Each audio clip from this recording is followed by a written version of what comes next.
ছিনতাই অনেকটা কমে এসেছিল, এখন আবার ছিনতাই বাড়তে বাড়তে এমন হয়েছে যে গায়ের কাপড় পর্যন্ত ছিনতাইকারী খুলে নিয়ে যায়।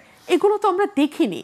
হই হই করে মানুষের বাসায় ঢুকে যাওয়া, ঢুকে গিয়ে লক্ষ লক্ষ টাকা দাবি করা, কিংবা গাড়ির কাজ খুলে 10 লাখ টাকা ভাইয়া জানে 7 লাখ টাকা দেয়া হচ্ছে এই বলে টাকা নেয়া, সেটা আবার ভিডিও করে বাইরে ছড়িয়ে দেয়া, এইগুলো বাংলাদেশের জন্য সত্যিই নতুন সংস্কৃতি।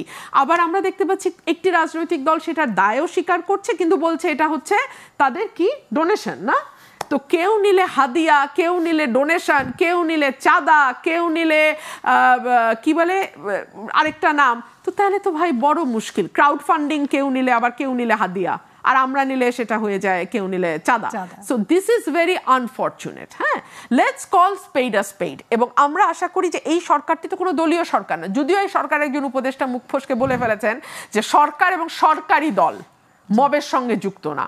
আমার একটু জানতে ইচ্ছা করে উনি সরকারি দল বলতে আসলে কাকে মিন করেছেন, কোন দলটিকে বুঝিয়েছেন। সো এইসব ধোঁয়াশা ভালো না। সরকারটিকে আমরা অনেক বেশি জবাবদিহিতামূলক এবং স্বচ্ছ আশা করেছিলাম, এই স্বচ্ছতা আমরা পাই নাই। গত কয়েক মাসে আমরা ধারাবাহিকভাবে ভাঙচুর হতে দেখেছি। আমরা ধারাবাহিকভাবে শুধু যে আওয়ামী লীগের স্থাপনা বা আওয়ামী লীগের প্রতিষ্ঠাতার স্থাপনার ভাঙচুর হয়েছে তাই নয়, আমরা বরং দেখেছি মুক্তিযুদ্ধের স্মৃতিফলক, মুক্তিযুদ্ধের ভাস্কর্য, এগুলোও কিন্তু ভাঙা হয়েছে।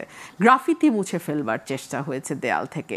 মানে এক ধরনের, এটাকে আমি পলিটিক্সের চেয়েও বেশি আমি দক্ষিণ পন্থার উত্থান দেখছি। রাইটিস্টদের এক ধরনের উত্থান খুব পরিষ্কারভাবে নজরে আসছে। এবং দেখুন, এই সরকারটি তো কোনো নির্বাচনে যাবে না, এই সরকারটি তো বামপন্থী বা দক্ষিণপন্থী বা মধ্যপন্থী কোনোটি হবার কথা না।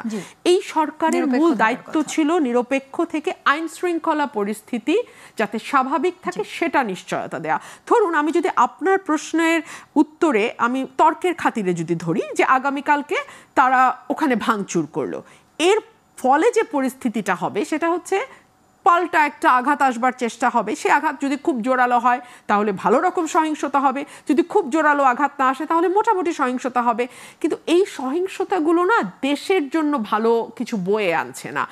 এবং আমরা এমন একটা সময়ে বসে কথা বলছি যখন আর্মি ম্যাজিস্ট্রেসি পাওয়ার নিয়ে মাঠে আছে। তখনই যদি এই অবস্থা হয় মাঠের, তাহলে সামনে নির্বাচন ঘনিয়ে আসবে। যতদিন যাবে আমরা কিন্তু নির্বাচনের দিকে যাচ্ছি বলে অ্যাপারেন্টলি এখনো আমাদের ধারণা। তো নির্বাচন সামনে আসলে নানান রকম ফোর্সকে আমরা মাঠে কার্যকর বা ক্রিয়াশীল দেখি। সো এর মধ্যে যদি এইরকম আইন শৃঙ্খলা পরিস্থিতি ডে টু ডে, সেটা যদি সরকার কন্ট্রোল করতে না পারে, মানুষকে নিরাপত্তা দিতে না পারে, আমরা তো নতুন নতুন সংস্কৃতি দেখছি।